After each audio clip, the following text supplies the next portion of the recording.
Rebel with a Cause. Mark Twain's Hidden Memoirs. Chapter 69. Wheresoever she was, there was Eden. Death of Livy, 1904. Editor's Notes, Part 2. Katie Leary, who was employed by the Clemens family for 30 years as lady's maid and seamstress, was with Susie when she died in 1896, with Livy when she died in 1904, was the first to discover Jean after she died in 1909, was with Twain when he died in 1910, and present at the birth of Twain's only grandchild 4 months after Twain's death.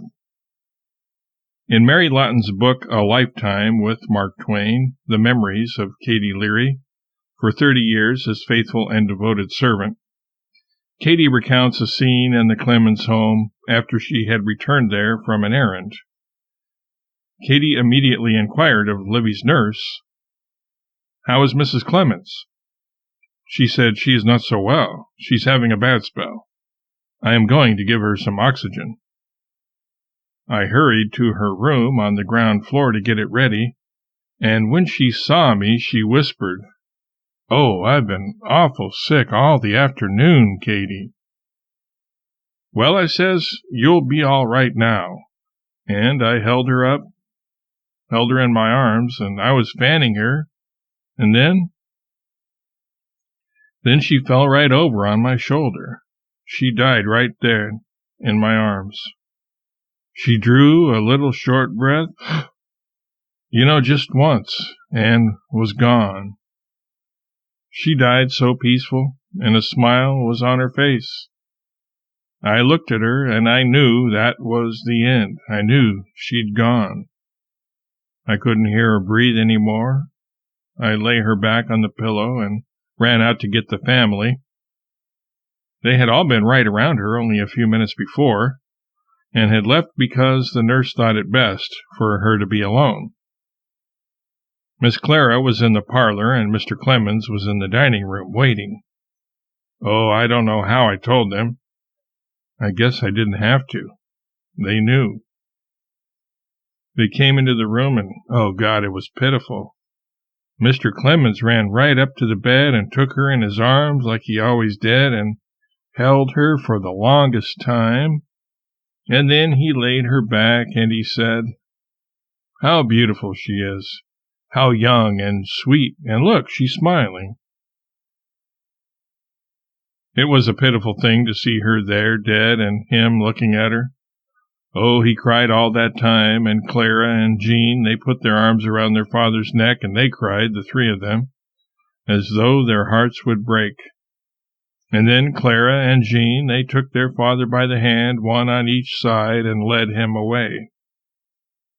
I dressed Susie for her burial, and I dressed Mrs. Clemens for hers, and then later on, I dressed Jean. In his 1905 sketch Extracts from Adam's Diary, casting himself and his wife in the roles of the first human pair, Twain has Adam say of Eve, "Wheresoever she was, there was Eden." When Twain's youngest daughter, Jean, was 9, he had been receiving invitations to meet various dignitaries. When the Emperor of Germany invited the Clemens family to dinner, this made quite an impression on Jean. She said to her father, "Why, Papa, if it keeps going on like this, pretty soon there won't be anybody left for you to get acquainted with but God." Twain's reaction to that observation was that it was not complimentary to think that he was not already acquainted in that quarter, but that Jean was young, and the young sometimes jump to conclusions without reflection.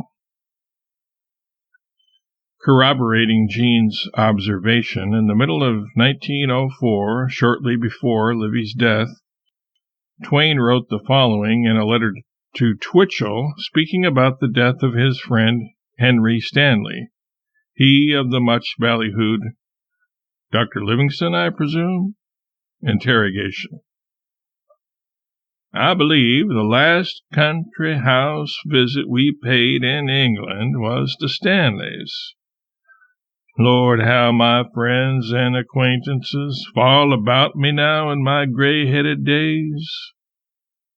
I had known Stanley 37 years. Goodness, who is it I haven't known?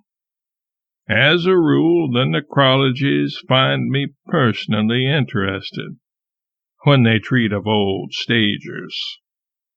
Generally, when a man dies who is worth cabling, it happens that I have run across him somewhere, sometime or other.